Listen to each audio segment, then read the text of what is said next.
Hi, sixth graders. So we finished up inequalities in our last video, and so today we're starting a new unit and a new topic, and this topic is going to be called proportions,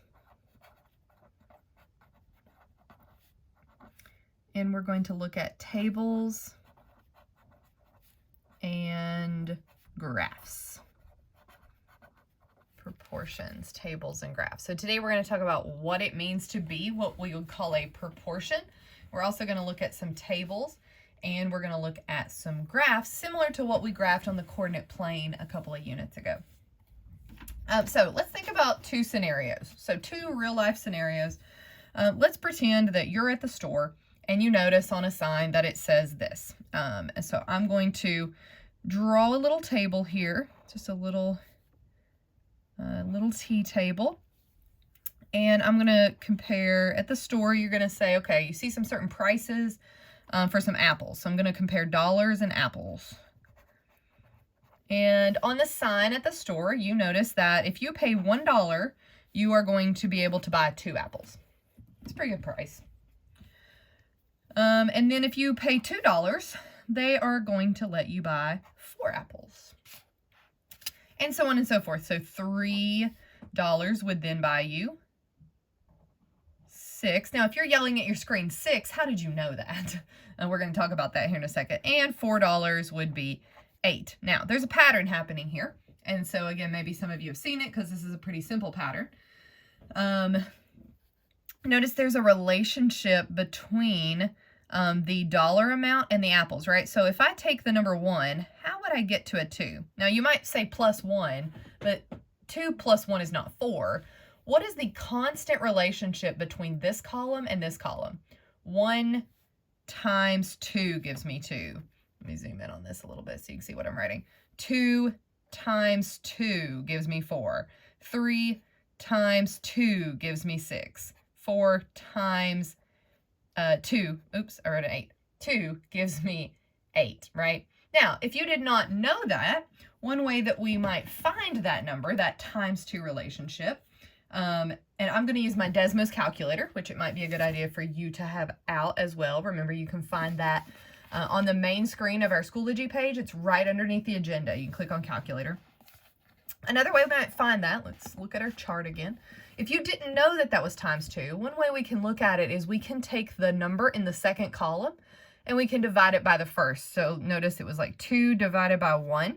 So 2 divided by 1 does give me the number 2. And if I was to keep doing that, 4, again, I take my number in my second column, 4 divided by the first column, 2. Oops. 4 divided by 2 also gives me 2.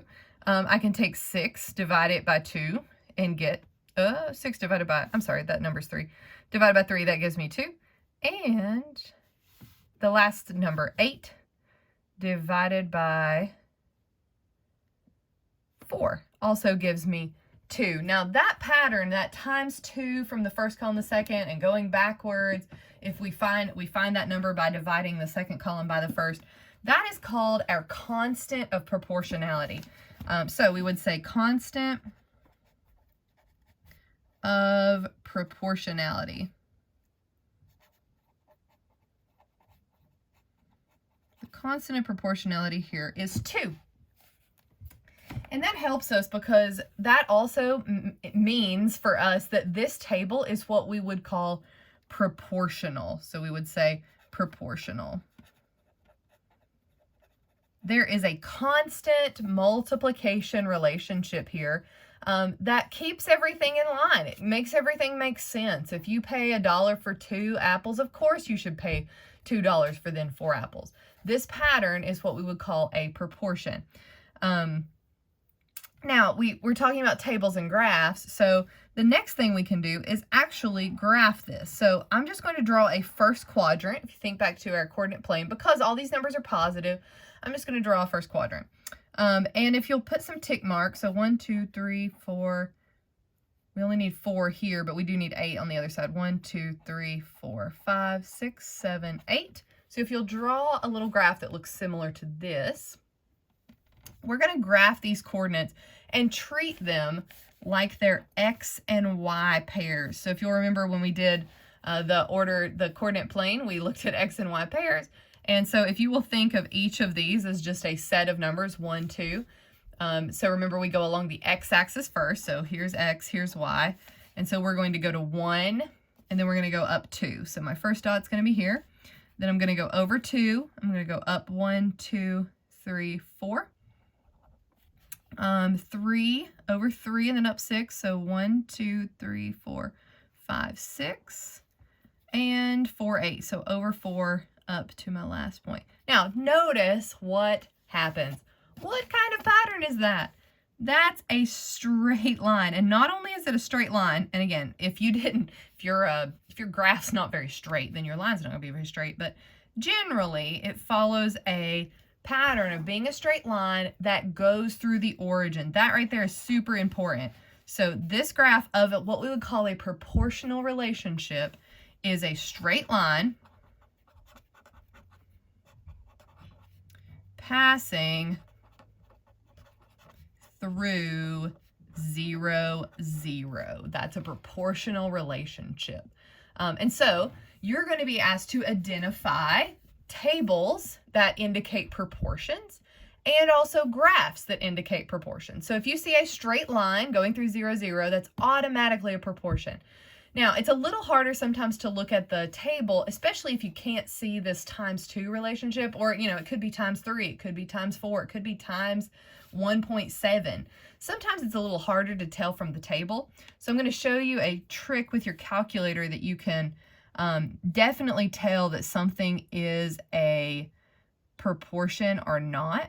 I'm going to bring my calculator back out here, and we're going to do what we call cross multiplication. And prove that this is a proportional table. So if you will look on your table, do you see how 2 and 2 are diagonal from each other?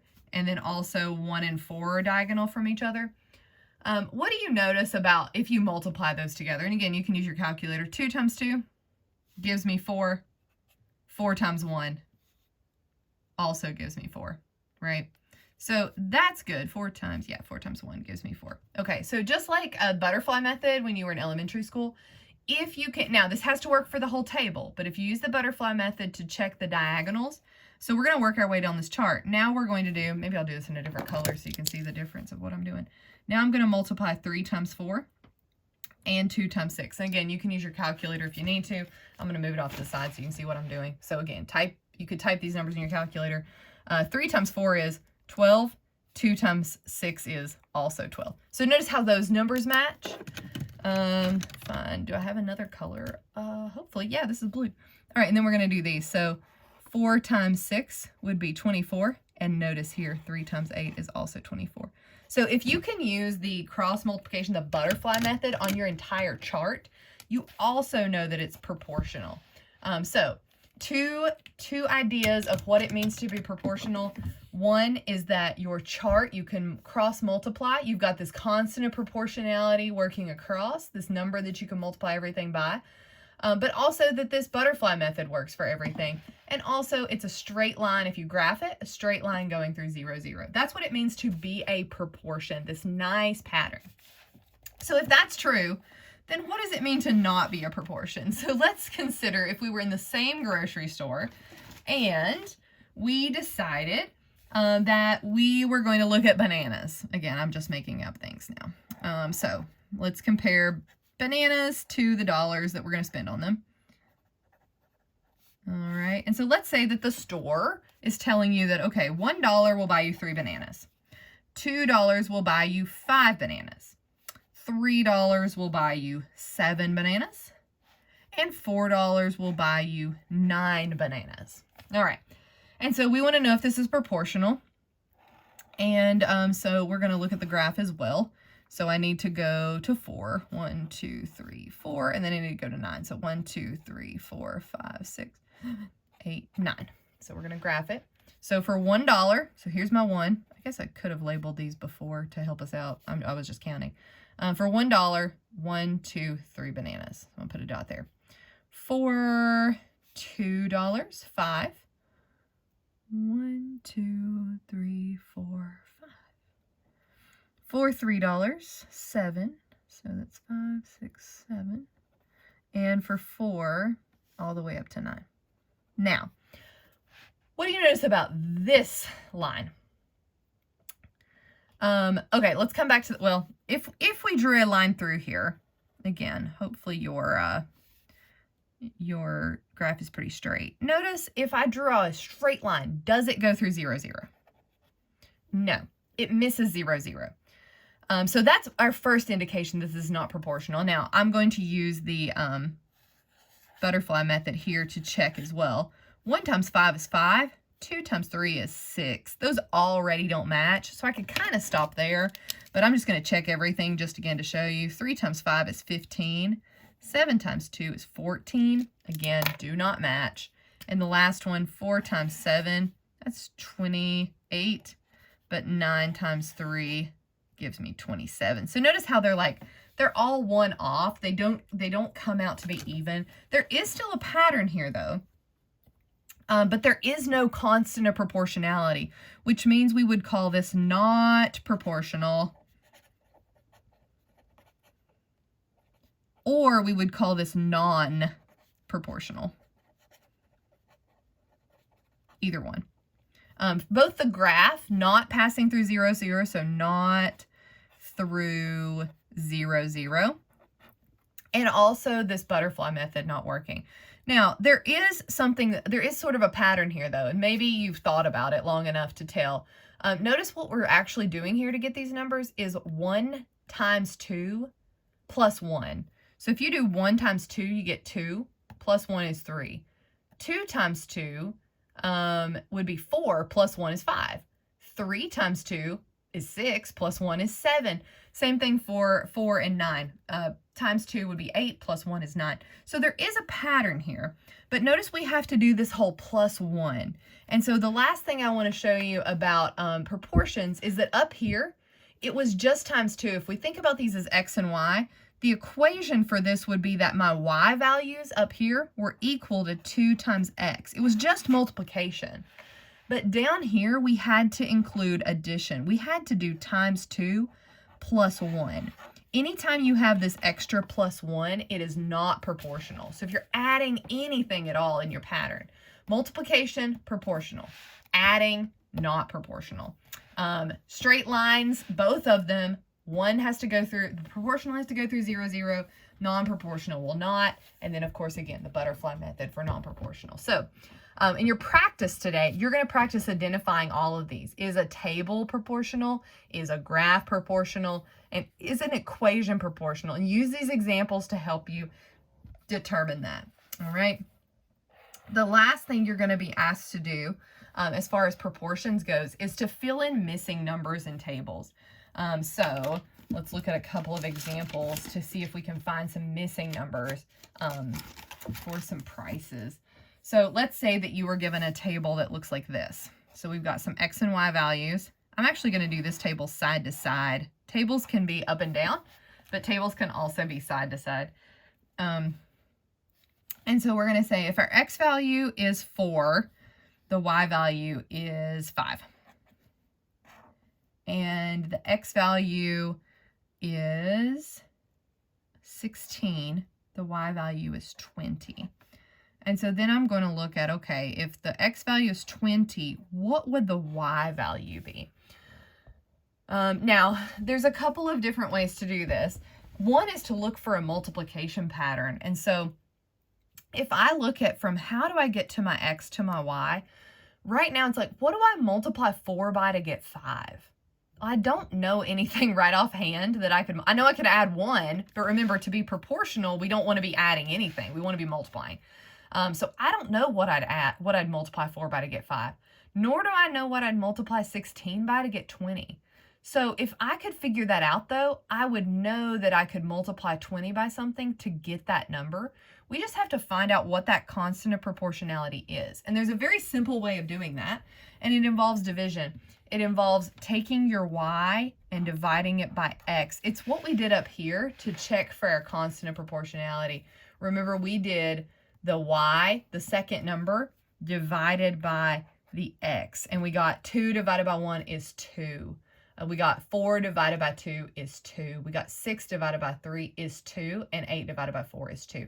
So if you take your y value and divide it by your x, you're going to come up with that constant of proportionality. So we're going to use our calculator, and we're going to do that because this constant of proportionality is going to be a little weirder than anything that we've done so far. All right, so let's see.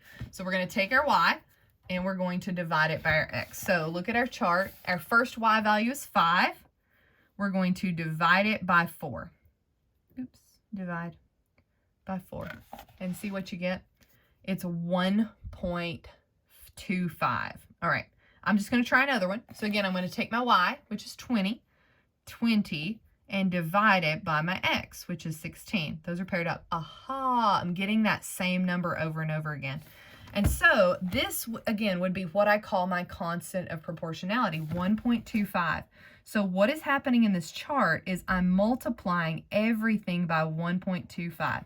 1.25 is my constant of proportionality. And so I'm going to use that to find my missing number. And so how would I find what needs to go here? Well, I'm just going to take 20, and I'm going to backspace all of this out. Oops. Clear. There we go. All right, so I'm just going to take 20, and I'm going to multiply it by 1.25. 20 times 1.25.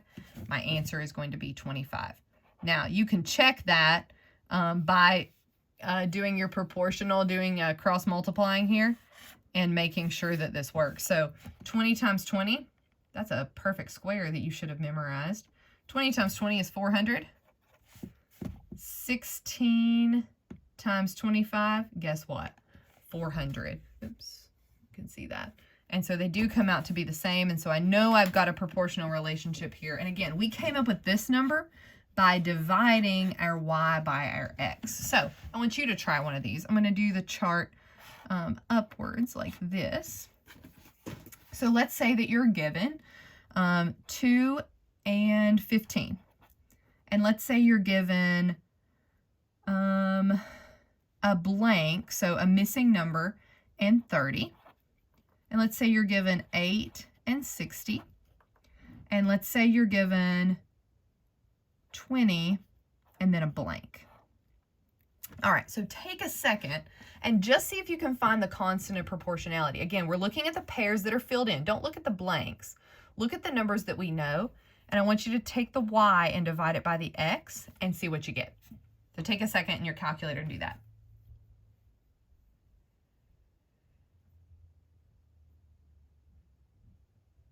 All right, so to find this constant of proportionality, you should have taken, the first pair is 15 is my y, and 2 is my x. You could have also done 60 divided by 8, and you should get the same number for both of those. It's 7.5. 7.5. So here's what I know. My constant of proportionality is times 7.5. That means I'm taking my x value, and again, you can check this in your calculator. 2 times 7.5 is 15. 8 times 7.5 is 60. So now I want to find these missing numbers. Now I'm going to come back to this one here in just a second, but it's very easy to then figure out this number. If 8 times 7.5 is 60 and 2 times 7.5 is 15, then what do I need to multiply 20 by? Times 7.5. So take a second, type that in your calculator, do 20 times 7.5, see what you get. So that missing number right there is going to be 150. And again, I could double check myself by multiplying crossways, 60 times 20, and then 20 times, 8 times 150. And both of those will give me 1,200 if I cross multiply. I'm going to do that red to show you what I just did. So again, you can use your calculator to cross multiply those and you get 1,200. Now, it's a little stranger to get this number because here's what we have to figure out. What number? There's some number out there. And when I multiply it by 7.5, I get 30. Well, what is that number? Well, the only way to find that number is to work backwards. So instead of trying to figure out, like going through every number in the world and trying to multiply it to get 7.5, we're going to go backwards and we're just going to do 30 divided by 7.5. So working backwards, to find that missing number. 30 divided by 7.5, take a second, type that in your calculator, and you should get 4. So 4 is going to be my missing number in my chart. So several things you're going to practice today. Again, finding out what a proportion is. If it's a chart, you can cross multiply everything to find out if it has the same number shows up on each side. If it does, it's a proportion. If you're multiplying, if it's an equation with just multiplication, 2 times x, it's a proportion. If it's a line that goes through 0, 0, it's a proportion. The non-examples, if you do the butterfly method, cross multiply and get different numbers, not a proportion. If you have an equation with anything with addition, not a proportion. And if you have a line that when you draw it, it does not go through 0, 0, not a proportion. In order to fill in missing numbers out of a chart, you're going to use your method of y divided by x to get that constant of proportionality. And then you're going to use that constant of proportionality to either multiply or divide by working backwards to find your missing numbers. You know your missing numbers are right when you can cross multiply, use that butterfly method to check and make sure they come out to be the same. So those are the things you're going to practice about proportions and tables and graphs. Make sure you email me if you have any questions.